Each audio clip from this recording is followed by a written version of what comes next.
Alright, yo, we're back with that large pan, and what I've done, we're gonna get ready to season it, and what I've done, I'm gonna be using vegetable oil. Everybody has their favorite types of oil, lard, flaxseed oil, whatever. I've used a bunch. I'm using vegetable oil right now. That's what I have, and I've had good luck with vegetable oil. Seems to work fine. Now what you want to do when you're seasoning these pans, especially the initial season, the first time, as you know, this pan is not seasoned now. You want to preheat your oven. Find out the smoking point of your oil. Vegetable oil, the smoking point is at 400 degrees. I have my oven and I had it preheated to 425. Some people will say stay, 25 to 50 degrees below the smoking point. Others say go right to the smoking point. Others will say go above. I've always gone a little bit above, 25 degrees or so above the smoking point. Now when you oil, this pan's already been oiled because I washed it and I didn't want it to flash rust, so I put a lot of oil on it. But when you're seasoning a pan, you see how shiny this is? You really don't want it shiny. When you oil it, you want to pretend that you didn't mean to oil it. And so, right now, I'm wiping all that oil that I just put on it. I'm wiping it all off. The other thing that I've been doing here right now is it's been sitting.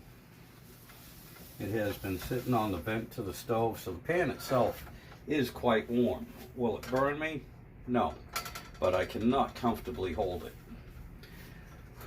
So, it should have a nice dull satin look to it.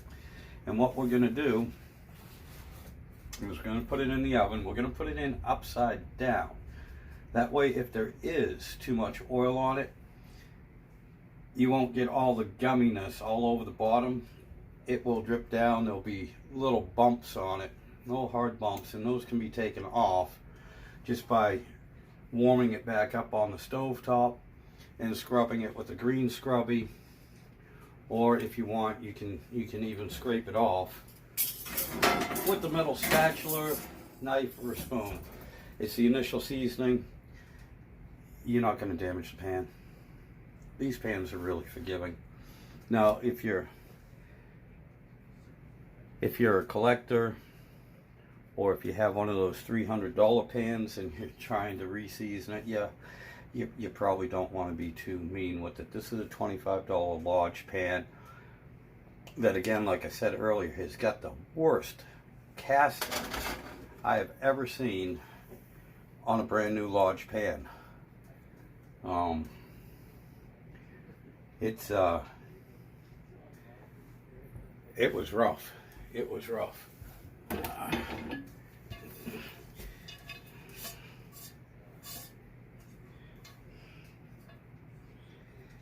I got some old pans here. One that's been my camping pan for years, and it's been abused. It's been overheated. It's been warped, and it's been pitted. It's been left out. It's been rusted, and the casting on that, the pits in it aren't even as deep as what's on this brand new pan. But we're gonna see what we can do. Anyway, like I said, it's your choice that you want to use for oil. My dad, he liked lard. My mom, she liked vegetable oil. I've seen it done with butter. I've seen it done with bacon grease. Flaxseed oil, a lot of people recommend that. I've never used it. I just stick with, what I know and what works for me. And that just happens to be vegetable oil or canola oil. Sometimes lard. I will use lard on it too. Each pan is different also. Each pan in particular, I mean, you might do 15 or 20 with your favorite lard. Let's say you use some lard and you have no problems with it. And all of a sudden you'll get one, and it could be the same brand, you know, the same type of cast iron. You'll get one that just doesn't like to be seasoned with lard for some reason, or butter, or what, you know, insert whatever you normally use. So I mean, it happens. Anyway, what I'm going to do now is we're just going to leave this pan in the oven for an hour. Okay, in an hour I'm going to turn it off, and I'm going to let the pan cool in the oven. I'm not taking the pan out of the oven. Going to let it cool down. This is what takes the longest on your initial seasonings, at least for me, because I do this 3 times. So that means I have to wait for the stove to heat up again. Well, initially, you let the stove come up to temperature, whatever that temperature is. Mine was 425. You preheat the oven. Don't put the pan in there while the oven's heating. Okay, wait till it's already heated. Leave it in there for an hour.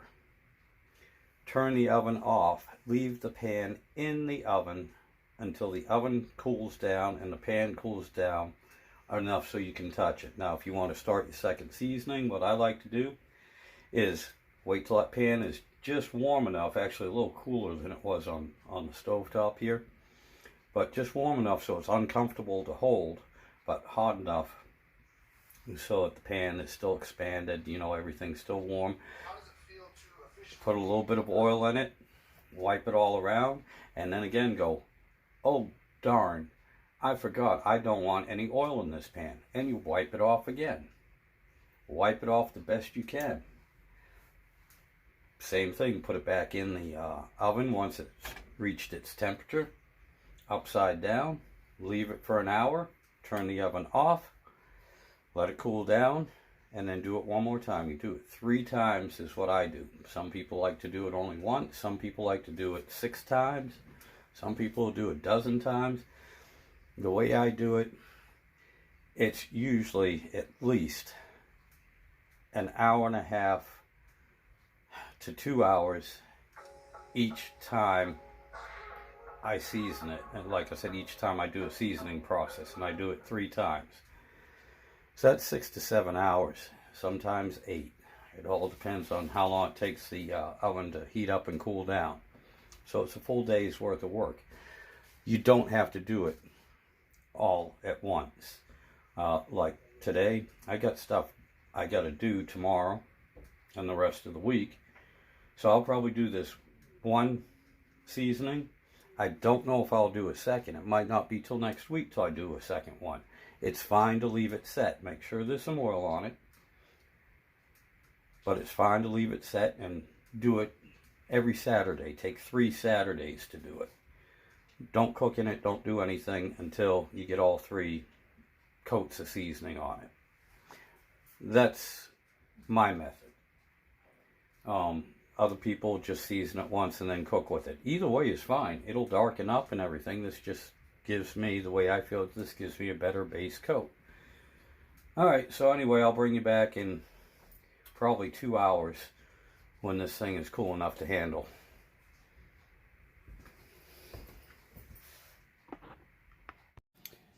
Alrighty, well, welcome back. This is after the first round of seasoning, and as you can see, the pan is darkened up a bit. So it's still a little bit warmer than what I would like, but we're going to add some oil to it.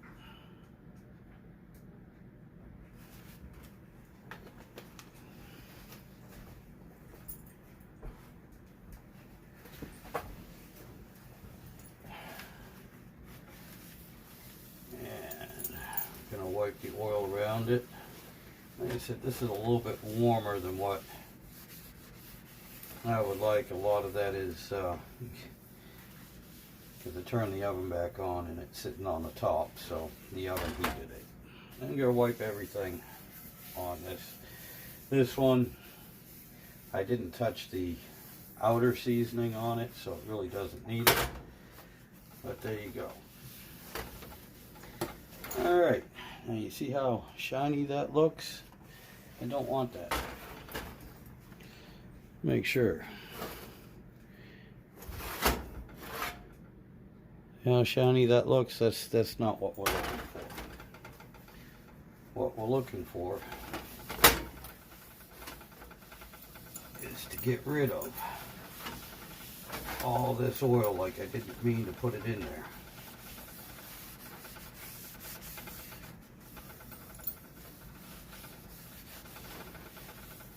That is what I'm looking for.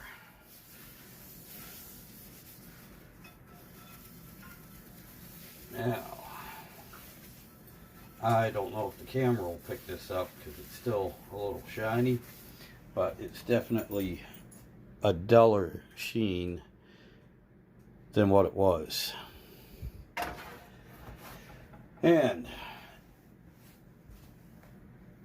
when I put this in and take it out again, these pans don't turn immediately black. It'll turn a bronze color. And it's supposed to do that. So, I gotta let the oven heat back up. And yeah, I probably shouldn't put that on the vent again. We'll move that over here. Like I said, that's still a little bit warmer than what I like. But I'm not gonna add any more oil to it. It's fine the way it is right now. When the oven gets back up to temperature, I'll just put it back in. And I will bring you back and show you the difference in color. It's getting there. Like I said, unfortunately, this large pan has one of the worst castings I've ever seen. But it should work fine. It should work fine. It's just not going to look. It's not going to look real pretty, but it'll work awesome. Alright, we'll bring you back in a little bit. Alright, y'all, welcome back, Sidewynders Shed. Unfortunately, due to me being an idiot and the fact that I was using my phone, I ran out of memory to record the second seasoning cycle. And when I tried to anyway, I lost the video. I lost the video showing you the second and the beginning of the third. So yeah, there's about 5 minutes of video that's missing. But anyway, this is after the third cycle, third round of seasoning. And this I did over a course of 2 days. But as you can see, the pan has darkened up nicely. Again, this particular pan is one of the worst castings, but it's a very usable pan. It's going to be a good pan, and it's ready to cook with now. That's it. I just do the 3 seasonings, and over time it'll darken up even more. But that's about it, guys. That's how I do it. And it turned out pretty nice. Like I said, not perfect. It's not something that any collector's going to want. Wasn't anything a collector would want to begin with. Maybe in 150 years from now, they'll be looking for one of these old large pans that hasn't been sanded down. But there should be plenty of them, because there's tens of thousands of them out there, and they're still making them every day. But anyway, that's all I got for you. I'm gonna stitch this video together and load it up. And today is Thanksgiving Day, Thursday, 2023. So happy Thanksgiving to everybody here in the United States. And happy Thursday to everyone in other countries that, you know, obviously don't celebrate American Thanksgiving. You had no reason to. But anyway, y'all have a good day. And I want to thank all my subscribers. Thank everyone for sticking with me. I appreciate it. And I hope this little seasoning video, I hope this kind of helps you guys out. You can see the results. There are several different ways to season a pan. There are several different ways to clean them, cook with them. Cast iron is just, it's really forgiving, and it's very, very, very sturdy. It's very strong. It's real hard to mess these pans up, no matter what you do to them. You can mess up their monetary value, their collectability, but it's really hard to mess them up so that you can't use them to cook with. For God's sakes, people have been cooking on rocks and over coals for eons, you know. So a piece of cast iron, no matter what shape it's in, you can cook anything you want on it. Anyway, y'all take care, and have a good Thanksgiving. Be safe.